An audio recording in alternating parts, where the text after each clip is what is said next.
Imagine this. You are sitting in a small, cold room. There are no windows, the walls are bare. Across the table from you sit two police officers, and they have been talking to you, questioning you for 9 hours straight. You are exhausted. You are scared. Your mind is foggy. And then one of the officers leans forward and says, "Listen, we already have the evidence. We already know you did it. If you just confess right now, we can make this so much easier for you. If you don't, things are going to get a lot worse." You didn't do it. You know you didn't do it. But in that moment, in that room, after 9 hours of fear and exhaustion and pressure, something inside you breaks, and you say the words, "Okay, I did it." This is not a scene from a movie. This has happened to real human beings, thousands of them, right here in the real world. People who confessed to murders, to rapes, to crimes they had absolutely nothing to do with. And then they went to prison, sometimes for decades, sometimes for life. Today, we are going to understand exactly why this happens, and by the end of this video, you will never look at a confession the same way again. Most of us believe deep in our gut that an innocent person would never confess to something they didn't do. It feels completely irrational, doesn't it? Why would anyone in their right mind admit to a crime, face prison, face public shame, face the destruction of their entire life when they simply did not do it? It seems impossible. It seems like something that could never happen to you or someone you love. But here's the truth that researchers, psychologists, and legal scholars have discovered after studying hundreds of wrongful convictions. False confessions are not rare. They are not exceptions. They are one of the leading causes of wrongful conviction in the entire justice system. In fact, according to the Innocence Project, an organization that has used DNA evidence to exonerate wrongfully convicted people, false confessions appear in approximately 29% of all wrongful conviction cases, nearly 1 in 3. Think about that number for a moment. Nearly 1 in 3 people who were later proven innocent by DNA evidence, people who had been sitting in prison for crimes they did not commit, had actually confessed. They had sat in a police station and said, "I did it," and everyone believed them. The jury believed them. The judge believed them. The public believed them. Because we are all wired to think nobody confesses unless they are guilty. That assumption, that instinct, that deeply human belief is exactly what makes false confessions so devastatingly powerful and so dangerous. To understand why innocent people confess, we have to understand what happens to the human mind under extreme psychological pressure. And this is not abstract theory. This is real, measurable science. The human brain has a fundamental system for managing threats. When you feel genuinely in danger, when you are scared, when you are trapped, when you cannot see a way out, your brain shifts into survival mode. You stop thinking about the future. You stop thinking logically about consequences 5 years from now. Your brain narrows its entire focus to one single question: how do I make this pain stop right now? This is exactly the mental state that many people are in during police interrogations, especially when those interrogations go on for many hours. Think about what that experience actually feels like from the inside.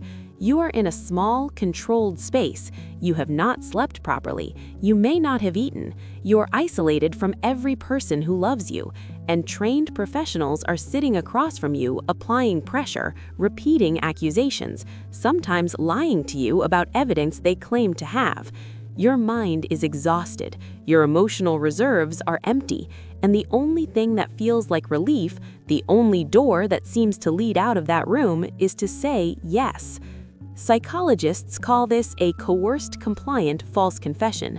The person knows they are innocent. They do not genuinely believe they committed the crime, but they confess anyway simply to escape the immediate psychological pain of the interrogation.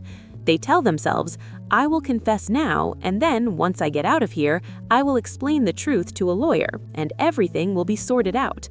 What they tragically do not understand is that the confession, once given, takes on a life of its own. It becomes nearly impossible to undo. Now, let's talk about the specific tactics that can push innocent people toward false confessions, because understanding these tactics is crucial. For many decades, law enforcement in the United States and many other countries used an interrogation method known as the Reid Technique. This technique was specifically designed to get confessions, and it was built on a foundation of psychological pressure. Interrogators trained in this method are taught to present themselves as absolutely certain of the suspect's guilt from the very beginning of the interview. They are trained to minimize the moral seriousness of the crime, to say things like, "I understand why it happened. Anyone could have made that mistake," in order to make confession feel the easier, less shameful path. They are legally permitted, in many jurisdictions, to lie to suspects. They can say, "We have your fingerprints at the scene," when they do not. They can say, "Your friend already told us everything," when that is completely false. Here is a real example that will show you exactly how devastating this can be. In 1989, 5 young men between the ages of 14 and 16 were arrested in connection with a brutal assault of a jogger in Central Park in New York City. All 5 of them eventually confessed. Their confessions were detailed, they were emotional, and they were on video. The public saw those confessions and drew the obvious conclusion. All 5 were convicted. They served between 6 and 13 years in prison. And then, in 2002, DNA evidence proved conclusively that none of them had committed the crime. The actual perpetrator confessed on his own. These 5 young boys, the Central Park 5, had confessed to a rape and assault they did not commit because they had been interrogated for up to 30 hours, isolated from their parents for much of that time, and psychologically worn down to the point of breaking. They were innocent, their confessions were false, and the system, relying on those confessions, destroyed years of their lives. Now, it is important to understand that while psychological pressure can break anyone under the right conditions, certain groups of people are significantly more vulnerable to false confessions. And understanding this vulnerability is part of understanding the full picture. Juveniles, teenagers, young people are especially at risk. The adolescent brain is still developing, particularly the prefrontal cortex, which is the part of the brain responsible for long-term reasoning, understanding consequences, and resisting immediate pressure.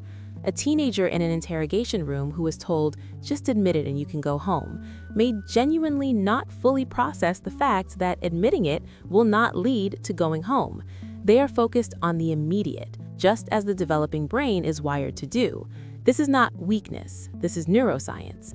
People with intellectual disabilities are also profoundly vulnerable. Research has shown that individuals with cognitive limitations are far more likely to be acquiescent, meaning they agree with what authority figures tell them because they have often been conditioned throughout their lives to defer to people in power. They may not fully understand their rights, they may not understand what a confession means in legal terms, and they may say whatever they believe the interrogator wants to hear simply to please the authority figure in front of them. People with certain mental health conditions, anxiety disorders, PTSD, severe depression, are similarly at risk, and even ordinary, healthy adults placed under enough sleep deprivation and isolation and psychological pressure can reach a breaking point. Scientists who study coercive environments have found that many of the psychological mechanisms that produce false confessions are the same mechanisms that operate in torture situations. The confession is not a statement of truth, it is a cry for relief. There is actually a third type of false confession that is perhaps the most disturbing of all, because it goes beyond simply lying to escape pressure. It is called an internalized false confession, and in this case, the innocent person begins to actually believe, at least temporarily, that they committed the crime they are accused of. This sounds impossible. How can a person forget that they committed a murder? How can they convince themselves they did something they did not do? But psychologists who study memory and suggestion have documented this phenomenon in both real cases and controlled laboratory experiments. Here's how it works. When a person is subjected to intense, prolonged interrogation, their memory, which is already a fragile, reconstructive process, not a perfect recording, can become confused. If an interrogator repeatedly tells them, "You did this, we know you did this, you were there, think hard, you're blocking it out," over many hours, the brain can begin to incorporate those suggestions into its own narrative, particularly if the person was in an altered state at the time of the alleged crime. Perhaps they were intoxicated, or they were asleep nearby, or they have a gap in their memory from stress. They become genuinely uncertain about what happened, and the interrogator's confident, repeated insistence begins to fill that uncertainty with false memory. This is not magic, this is psychology. Human memory is extraordinarily susceptible to suggestion. This has been proven repeatedly in studies by memory researchers. And in interrogation rooms, where the pressure is intense and the suggestions are relentless, it can produce people who walk out genuinely uncertain whether they committed a crime they are completely innocent of. So, what do we do about this? How do we protect innocent people from confessing to crimes they did not commit? There are concrete, proven reforms that researchers and legal advocates have been pushing for, and in some places, they are already working. The single most important reform is mandatory video recording of all interrogations, from the very first moment a suspect enters the room to the very last. When interrogations are recorded in full, it creates accountability.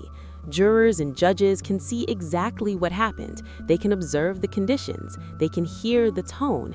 They cannot simply be handed a final confession without any context for how it was obtained. Many countries and an increasing number of U.S. states have already adopted this requirement. The evidence shows it reduces misconduct and produces more reliable outcomes. The second critical reform is placing strict legal time limits on interrogations and requiring that suspects have access to legal counsel before and during questioning. This is not about protecting guilty people. It is about ensuring that the pressure of an interrogation never becomes so extreme that it breaks an innocent person. The presence of a lawyer changes the power dynamic entirely. It means someone is in that room whose sole job is to protect the rights of the person being questioned. Third, the justice system needs to educate juries about the reality of false confessions. When jurors hear a confession, they need to understand that a confession is not automatically proof of guilt. They need to understand the psychological mechanisms we have discussed today. They need to evaluate a confession the same way they evaluate any other piece of evidence, with scrutiny, with context, with questions about how it was obtained and under what conditions. Here is what I want you to carry with you from this video. The next time you hear about a confession, whether in a news story, in a courtroom drama, in a conversation, I want you to pause before you make the instant human judgment that so many of us make. Confession does not equal guilt. It never has and it never will. Innocent people confess to crimes they did not commit because they are human beings, placed under conditions that were designed to break human beings. They confess because they are exhausted, or scared, or young, or vulnerable, or because their mind has been pushed to a place where the only thing that feels real anymore is making the pain stop. They confess because the system, in certain moments, applies pressure that it should never apply. And then they pay for that confession with years of their lives, sometimes the rest of their lives. Think about the Central Park Five. Think about the teenagers who signed confessions after 30 hours in an interrogation room. Think about the people with intellectual disabilities who said yes to every question an authority figure asked them, not understanding what that yes would cost them. These are not hypothetical people. These are real human beings with families and dreams and futures that were taken from them, not because they were guilty, but because the system failed them. Justice is not only about finding the guilty, it is about protecting the innocent. And protecting the innocent means understanding deeply and honestly how the process of seeking truth can sometimes destroy it. Thank you for watching this. Please share this video with someone who needs to hear it. And if this topic matters to you, and it should, because one day any one of us could sit in a room like that, subscribe, because there is so much more to explore. I will see you in the next one.